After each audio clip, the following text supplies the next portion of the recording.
Hi hello film lovers, welcome to Jigel Raja. ఈరోజు మన topic ఏంటంటే, మీరు ఏదైతే తమ్నైన్లో చూసారో డీటెయిల్గా క్లారిటీగా ఉస్తాద్ భగత్ సింగ్ మూవీ రివ్యూ మాట్లాడుకుందాం. వీడియో స్కిప్ చేయకుండా ఎండింగ్ వరకు చూడడానికి మ్యాక్సిమం ట్రై చేయండి. ఎందుకంటే నేను బిఫోర్ కొన్ని వీడియోస్లో చెప్పాను, నాకు ఉస్తాద్ భగత్ సింగ్ టీజర్ చూసిన తర్వాత పెద్దగా అనిపించలేదు, కానీ ట్రైలర్ అయితే నాకు చాలా బాగా నచ్చింది.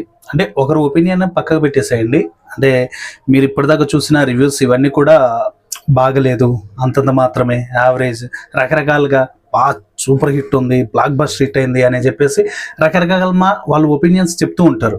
సో అవన్నీ పక్కన పెట్టేస్తే నేను చూసి అండ్ ఒక సినిమా రివ్యూవర్గా క్లియర్గా క్లారిటీగా ప్రతిదీ మాట్లాడాలనుకుంటున్నాను. సో వీడియోని స్కిప్ చేయకుండా మ్యాక్సిమం ఎండింగ్ వరకు చూడడానికి ట్రై చేయండి, మీకు క్లారిటీ వస్తుంది. నేను ఆ ట్రైలర్ అవన్నీ చూసినప్పుడు నాకు మినిమం ఎక్స్పెక్టేషన్స్ వచ్చాయి మూవీ పైన. అదే ఎక్స్పెక్టేషన్స్ తోటి వెళ్ళి థియేటర్లో కూర్చున్నాం. సినిమా నన్ను ఎగ్జైట్ చేసిందా అంటే 100% చేసింది. ఎందుకంటే చాలామంది అరే ఏం సినిమా రా ఇది, ఇలా ఉందేంటి అలా ఉందేంటి అనేది రకరకాలుగా మాట్లాడారు, రకరకాలుగా చెప్పారు. నా పర్సనల్ అంటే నేను బిఫోర్ చెప్పాను కదా అనేసి ఇప్పుడు చెప్పడం కాదు, నిజంగా బాగుంది. ఏం బాగుంది అనే దాని గురించి మాట్లాడుకుందాం. అంటే బాగుంది అంటున్నాను కానీ ఓ పెద్ద బ్లాక్ బస్టర్ హిట్ మళ్ళీ పవన్ కళ్యాణ్ గారు కంబ్యాక్ ఇచ్చారు అని అయితే నేను చెప్పను, ఎందుకంటే ఆ రకంగా అయితే లేదు మూవీ. సో పర్లేదు అని ఎందుకన్నానంటే, first of all Pawan Kalyan garu and OG కానీ హరిహర వీరమల్ల కానీ ఇవి రెండు చేశారు బిఫోర్, అంటే ఈ ఉస్తాద్కు ముందు. సో ఆ రెండు మూవీస్లో కూడా ఆయన ఏంటంటే డూప్ చాలా విపరీతంగా వాడేశారు. ఇక్కడ సింగిల్ లెగ్ డ్యాన్స్ అంటారు కదా మన అలీ గారు నమో వెంకటేశ్వర మూవీలో. సో అలాగా పవన్ కళ్యాణ్ గారు సింగిల్ లెగ్ మీద సినిమా నిలబెట్టారు. నిజంగా చెప్తున్నా, అంటే ఆయన స్క్రీన్ ప్రెజెన్స్ అనేది చాలా ఎక్కువగా ఉంది. ఆయన లేని సీన్స్ మీరు చూడరు, సినిమాలో ఎక్కడ కూడా ఆయన లేని సీన్స్ మీరు చూడరు. సో ఈ మూవీకి చాలా పెద్ద మైనస్ ఉంది. ఆ మైనస్ అనేది నేను ఎండింగ్లో చెప్తాను, ఎందుకంటే స్టార్టింగ్లోనే మైనస్ చెప్పామనుకోండి బాగోదు. ఎండింగ్లో మైనస్ గురించి మాట్లాడతాను. చాలా మిస్టేక్స్ కూడా ఉన్నాయి, అసలుకి రకరకాల రీజన్స్ కూడా ఉన్నాయి. అవి బిఫోర్ అంటే తర్వాత కొన్ని వీడియోస్ చేద్దాం. సో ప్రజెంట్ అయితే అండ్ పవన్ కళ్యాణ్ గారు సింగిల్ లెగ్ మీద మూవీ నిలబెట్టారు.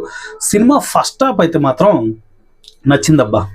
సినిమా ఫస్ట్ హాఫ్ అంటే చెప్తున్నా కదా ఓ పెద్ద హిట్ మూవీ అని చెప్పను, కానీ పర్లేదు, ఫస్ట్ హాఫ్ కొంచెం పర్లేదు. అండ్ రాశి ఖన్నా గారు ఫస్ట్ హాఫ్లో హీరోయిన్గా ఉంటారు. అండ్ కామెడీ ట్రాక్లు అయితే కొంచెం నాకు మళ్ళీ అంటే గబ్బర్ సింగ్లో అంతాక్షరి ఉంటుంది కదా, ఆ టైప్లో పెట్టేసి ఆయన స్టెప్ వేయాలి అని చెప్పేసి మ్యూజిక్లు పెట్టడం డిఫరెంట్ ఆ మీమ్స్ అయితే రెగ్యులర్ అయిపోయాయి భయ ఇప్పుడు మూవీస్లో. సో అది కొంచెం పక్కకు పెట్టేస్తే మిగతా సీన్స్ మాత్రం బాగున్నాయి. ఒక రెగ్యులర్ కమర్షియల్ మూవీ ఇది. అంటే మూవీ టెంప్లెట్ విషయానికి వస్తే ఎక్కడ కూడా స్పాయిలర్స్ ఇవ్వను. సో పర్లేదు, ఫస్ట్ హాఫ్ పర్లేదు. And first half interval block అయితే మాత్రం చాలా బాగా అనిపించింది. ఒక హైప్ క్రియేట్ అవుతుంది. అసలుకి ఉస్తాద్కి ఏదో ఒక ఫ్లాష్ బ్యాక్ ఉంది అని చెప్పేసి ఒక హైప్ క్రియేట్ అవుతుంది. అది కూడా కమర్షియల్ అండ్ రొటీనే, బట్ ఆ హైప్ తోటి సెకండ్ హాఫ్కి కూర్చుండేలా ఆ ఇంటర్వెల్ బ్లాక్ అయితే ఉంది, చాలా బాగా అనిపించింది అది. సో సెకండ్ హాఫ్ విషయానికి వస్తే 2 సీన్స్ ఉంటాయి భయ్య సెకండ్ హాఫ్లో. ఆ 2 సీన్స్ మీకు మేజర్గా మైండ్లో స్ట్రైక్ అయిపోతాయి. ఫస్ట్ వన్ ఒక హాస్పిటల్ సీన్ ఉంటుంది, అంటే హీరోయిన్ అనుకొని హీరోయిన్ ఫ్రెండ్ని రేప్ చేసి క్రూరంగా తను చనిపోవడానికి కారణమవుతారు విలన్స్. అక్కడ సెంటిమెంట్ డైలాగ్స్ అండ్ ఆ సెంటిమెంట్ సీన్ మాత్రం చాలా బాగా వర్కౌట్ అయింది. ఉన్నట్టుండి అప్పటిదాకా అరిచి గోల్ చేసిన జనాలు సడన్గా సైలెంట్ అయిపోయారు. నిజం, అసలు సైలెంట్ అయిపోయింది థియేటర్ మొత్తం. అంటే అంత ఎమోషన్ అయిపోతున్నారు. ఆ సీన్ అయితే మాత్రం నెక్స్ట్ లెవెల్ ఉంది. అండ్ సెకండ్ సీన్ వచ్చేసి విలన్ దగ్గర మన హీరో విలన్ అంటే ఇద్దరిని కట్టేసి ఫ్లాష్ బ్యాక్ చెప్తూ ఉంటారు. ఆ ఫ్లాష్ బ్యాక్ చెప్పేటప్పుడు ముస్లిం పర్సన్ దగ్గర, అంటే ముస్లిం వాళ్ళ దగ్గరికి వెళ్ళినప్పుడు హీరోకి ఒక ఎలివేషన్స్ ఉంటాయి. అవి మాత్రం బాబోయ్ వేరే లెవెల్ ఉన్నాయి భయ ఎలివేషన్ సీన్స్ అయితే మాత్రం. అంటే ఫ్యాన్స్కి నాకు తెలిసి ఉస్తాద్ స్టార్ట్ అయినప్పటి నుంచి ఎండింగ్ వరకు కూడా ఫ్యాన్స్కి ఇంకా పూనకాలే. అండ్ నార్మల్ ఆడియన్స్ గురించి చెప్తున్నాను. సో రెగ్యులర్ ఆడియన్స్కి చాలా బాగా అనిపిస్తాయి ఈ 2 సీన్స్ అయితే మాత్రం. అంటే పవన్ కళ్యాణ్ గారి దగ్గర నుంచి ఇంతవరకు మనం ఎక్స్పెక్ట్ చేయలేదు ఆ మూవీస్. సో అలా ఉంటే ఇందులో కొన్ని డైలాగ్స్ కూడా ఉన్నాయి. ఆ డైలాగ్స్ మాత్రం చాలా బాగున్నాయి. బాగా ఇన్స్టాలో అండ్ ఇంకా ఫేస్బుక్లో కానీ యూట్యూబ్లో కానీ మీమ్స్ చేసే వాళ్ళు కానీ ఆ డైలాగులు విపరీతంగా వాడేస్తారు, ఎందుకంటే అంత పవర్ఫుల్ డైలాగ్స్ ఉన్నాయి.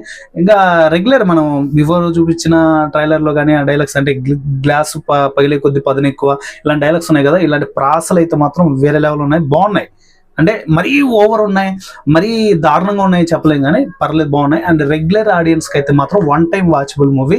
అండ్ పవన్ కళ్యాణ్ గారి ఫ్యాన్స్కి అయితే మాత్రం ఇక జాతరే ఉగాది పండగ చేసుకుంటారు వాళ్ళు ఈ మూవీతోటి. అంటే ఇప్పటిదాకా పవన్ కళ్యాణ్ గారి దగ్గర నుంచి ఎక్స్పెక్ట్ చెయ్యని ఒక కమర్షియల్ మూవీ మనం చూస్తాం భయ్య కొత్తగా. సో అది హరిశంకర్ గారు ఇక్కడ ఫుల్ఫిల్ చేశారు. ఆయన కాన్ఫిడెంట్గా మాట్లాడినప్పుడే నాకు కొంచెం అర్థమైంది, అరే ఏదో ఉంది, మ్యాటర్ ఉంది మూవీలో అనేసి. సో ఆ మ్యాటర్ని ఉస్తాద్ తోటి నిరూపించుకున్నారు. అండ్ బ్యాక్గ్రౌండ్ మ్యూజిక్ సాంగ్స్ విషయానికి వస్తే సాంగ్స్ అంటే సినిమాలో వెళ్ళిపోతాయి, అంత పెద్ద బ్యూటిఫుల్గా ఉన్న సాంగ్స్ అయితే నాకు ఎక్కడ కూడా కనిపించలేదు. కానీ ఆ దేఖ్లేంగే సాలా కానీ, అండ్ కాలర్ అనే సాంగ్ కానీ, తర్వాత హీరోయిన్ కెమిస్ట్రీ సాంగ్ కానీ, ఇవన్నీ కూడా పర్లేదు అంటే సినిమా వైజ్గా చూస్తుంటే. కానీ ఒక సాంగ్కి మాత్రం స్టెప్స్ ఉంటాయి భయ్య, ఆ స్టెప్స్ అయితే మాత్రం వేరే లెవెల్ ఉన్నాయి బా, చాలా బాగుంది. అండ్ స్టోరీ స్పాయిలర్ ఇవ్వను కానండి, మేజర్గా ఆ లవ్ స్టోరీ ట్రాక్ కంటే ఎమోషన్ అండ్ అంటే సేవ్ చేసే ట్రాక్స్ అయితే మాత్రం చాలా బాగున్నాయి. దానికి వచ్చే బ్యాక్గ్రౌండ్ మ్యూజిక్ ఉంటుంది, తమన్ గారు కరెక్ట్గా చేశారు. చాలా మంది ఏం చెప్తున్నారంటే బ్యాక్గ్రౌండ్ మ్యూజిక్ బాగలేదు, తమన్ గారు రొటీన్ అయిపోయారు అని అన్నారు. సో అంత వైబ్ అయితే లేదు. మీరు అక్కడక్కడ బ్యాక్గ్రౌండ్ స్కోర్ వింటే మీరు డిటిఎస్లో విన్నప్పుడు మీకు ఒక డిఫరెంట్ వోకల్ వినిపిస్తూ ఉంటుంది బ్యాక్గ్రౌండ్లో. ఒకసారి బాగా అబ్జర్వ్ చేయండి ఆ ఫైట్ సీక్వెన్స్ దగ్గర, అరే ఏంట్రా ఈ శబ్దం ఇలా వస్తుంది అని ఇలాంటి ఫీల్ వస్తుంది. అంటే చాలా కొత్తగా ట్రై చేశారు. అండ్ మ్యూజిక్ డైరెక్టర్ వచ్చేసి డిఎస్పీ అండ్ బ్యాక్గ్రౌండ్ స్కోర్కి మాత్రమే తమన్ గారిని తీసుకున్నారు. నాకు అనిపించిన పర్సనల్ ఒపీనియన్ ఏంటంటే ఉస్తాద్ భగత్ సింగ్ బ్యాక్గ్రౌండ్ స్కోర్కి కరెక్ట్ పర్సన్ తమనే నాకు అనిపించింది భయ్య, ఓపెన్గా చెప్తున్నాను, నాకు బాగా అనిపించింది బ్యాక్గ్రౌండ్ స్కోర్. అండ్ పెద్ద మైనస్ అని చెప్పాను కదా, సినిమా ఇప్పుడు స్టార్ట్ అయింది కాదు, ఇది నాకు తెలిసి ఒక 4 to 5 years బ్యాక్ స్టార్ట్ అయింది. చాలా మారిపోయాయి ఈ గ్యాప్లో. అండ్ మీరు పవన్ కళ్యాణ్ గారి ఇంట్రడక్షన్ చూసి తర్వాత చూస్తుంటే పవన్ కళ్యాణ్ గారి వేరియేషన్స్ కనిపిస్తూ ఉంటాయి. చాలా అంటే చాలా విపరీతమైన గ్యాప్ వచ్చేసింది. మేబీ నాకు తెలిసి ఈ గ్యాప్లో మన హరిశంకర్ గారు అయితే అది మిస్టర్ బచ్చన్ మూవీ చేశారు, అండ్ పవన్ కళ్యాణ్ గారు అయితే హరిహర వీరమల్లు అండ్ ఓజీ ఇవి రిలీజ్ కాక ముందు స్టార్ట్ అయిన మూవీ ఇది. మేబీ నాకు తెలిసి ఓజీ కంటే ముందు స్టార్ట్ అయింది అనుకుంటాను ఆ ఉస్తాద్ భగత్ సింగ్ మూవీ. సో అవన్నీ పక్కకు పెట్టేస్తే ఈ గ్యాప్ రావడం వల్ల సినిమా చాలా మిస్టేక్లు ఉన్నాయి, చాలా అంటే చాలా ప్రొడక్షన్ వైజ్గా చాలా పూర్గా కనిపిస్తుంటుంది కొన్ని సీన్స్లలో. ఇంకా చాలా ఉన్నాయి భయ్య, కంటిన్యూటీ అయితే మాత్రం చాలా దెబ్బ ఉంటుంది ఈ మూవీలో పర్టికులర్గా. సో నాకు అది రెగ్యులర్ ఆడియన్ అది అబ్జర్వ్ చేయరు, కానీ చాలా పెద్ద మైనస్ అంటే ఇదే. ఈ వేరియేషన్స్ తెలుస్తూ ఉంటాయి, బట్ చాలా వరకు హరిశంకర్ గారు మేనేజ్ చేశారు. ఆయన కష్టపడి చాలా కాన్ఫిడెంటల్గా మాట్లాడి కష్టపడి మూవీ చేశానని చెప్పినప్పుడే నాకు ఒక ఎగ్జైట్ క్రియేట్ అయింది. ఆ ఎగ్జైట్తో వెళ్ళి కూర్చున్నాను. అండ్ సూపర్ హిట్ అంటే కాదు, పర్లేదు. పవన్ కళ్యాణ్ గారి మూవీస్లో ఇంకొకటి ఏంటంటే ఆయన ఇలాంటి జోనర్, ఇలాంటి రివెంజ్ అండ్ ఇండిపాక్ గురించి సంబంధించి ఇలాంటి రివెంజ్ డ్రామా అనేది ఆయన చేయలేదు ఇప్పటిదాకా నేను చూసిన మూవీస్లో. సో మీకేమైనా తెలుసుంటే మాత్రం కింద కామెంట్ చేయండి. సో ఇది అండి ఉస్తాద్ భగత్ సింగ్ మూవీ రివ్యూ. ఇంకొకటి ఏంటంటే ఇందులో ఇంకొక 2 హీరోయిన్స్ ఉంటారు. పూజా హెగ్డే గారు ఏదో ఐటమ్ సాంగ్ అన్నారు, తర్వాత ఇంకొకరు అఖిల్ మూవీలో ఉన్నారు కదా, సారీ అఖిల్ కాదు, ఏజెంట్ మూవీలో ఉంది కదా హీరోయిన్, ఆ హీరోయిన్ కూడా ఉందని చెప్పారు. మరి వాళ్ళిద్దరు అయితే కనిపించలేదు. మరి సాంగ్స్ మరి ఫస్ట్ డే ఫస్ట్ షో కదా లేపేశారేమో తెలియదు. సో అవి అయితే మాత్రం కనిపించలేదు, వాళ్ళిద్దరు కూడా కనిపించలేదు. అండ్ ఐటమ్ సాంగ్లో పూజా హెగ్డే గారు ఉన్నారని కాస్టింగ్ క్రూలో పెట్టారు, సో అక్కడ కూడా ఆవిడ కనిపించలేదు. సో ఫైనల్గా మూవీ అయితే మాత్రం జస్ట్ ఓకే, పర్లేదు, వన్ టైం వాచబుల్, ఫ్యామిలీతో కలిసి హ్యాపీగా కూర్చొని చూడొచ్చు. అండ్ అంటే మన శంకర్ వరప్రసాద్ గారి మూవీ ఉంది కదా, సో అందులో ఉన్నట్టే హీరోయిన్ ఎదురుపడ్డప్పుడల్లా ఒక సాంగ్ వస్తుంటుంది కదా, పవన్ కళ్యాణ్ గారి గురించి శ్రీలీల గారు ఆలోచించేటప్పుడల్లా ఒక సాంగ్ వస్తుంటుంది.